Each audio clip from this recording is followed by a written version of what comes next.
কোনো আয়াতে কি চাঁদ এবং সূর্যকে নিয়ে এমন কিছু বলা আছে যে সূর্যের গ্রহণ লাগলে সেটা মানুষের ক্ষতি করে, তাই আমাদের ঘর থেকে বের হতে হয় না, এমন কিছু? ভাই প্রশ্ন করলেন যে ইসলামে কি সূর্যগ্রহণ নিয়ে কোনো নির্দেশ আছে যে আমরা বাইরে যেতে পারবো না ইত্যাদি। হ্যাঁ, অনেক হাদিসে এই গ্রহণ নিয়ে বলা হয়েছে। আর এই গ্রহণের সময় আমাদের প্রিয় নবী মোহাম্মদ সাল্লাল্লাহু সাল্লামের ছেলে ইব্রাহিম রাদিয়াল্লাহু আনহু মারা যান। তাই সবাই বলে যে এই সূর্যগ্রহণের সময় নবীর ছেলে মারা গেছে, তাই সূর্যগ্রহণের একটা প্রভাব আছে। তখন নবী বললেন যে সূর্য এবং চন্দ্র আল্লাহ সুবহানাহু ওয়া তাআলার নিদর্শন। কোরআনের বিভিন্ন জায়গায় এটা উল্লেখ আছে, চন্দ্র এবং সূর্য আল্লাহ সুবহানাহু ওয়া তাআলার নিদর্শন, কোনো মানুষের কারণে এতে গ্রহণ লাগতে পারে না। কাজেই এই সূর্য গ্রহণও আল্লাহ সুবহানাহু ওয়া তাআলার নিদর্শন। আর এ বিষয়ে হাদিসে আছে যে যদি গ্রহণ লাগে তোমরা 2 রাকাত নামাজ পড়বে। এটা ফরজ না, সুন্নত।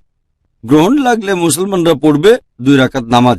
আর হাদিসে বলা হয়েছে এর কারণ সাবধান থাকতে হবে আমাদের, কারণ বর্তমানে বিজ্ঞানের বদৌলতে আমরা জানতে পেরেছি যে সূর্যগ্রহণের সময় খোলা চোখে সেদিকে তাকালে আমাদের চোখ নষ্ট হয়ে যেতে পারে। কাজে বের না হওয়ার এটাই কারণ। তবে মুসলমান হিসেবে সবার 2 রাকাত নামাজ পড়া উচিত, আর এটা সুন্নত নামাজ।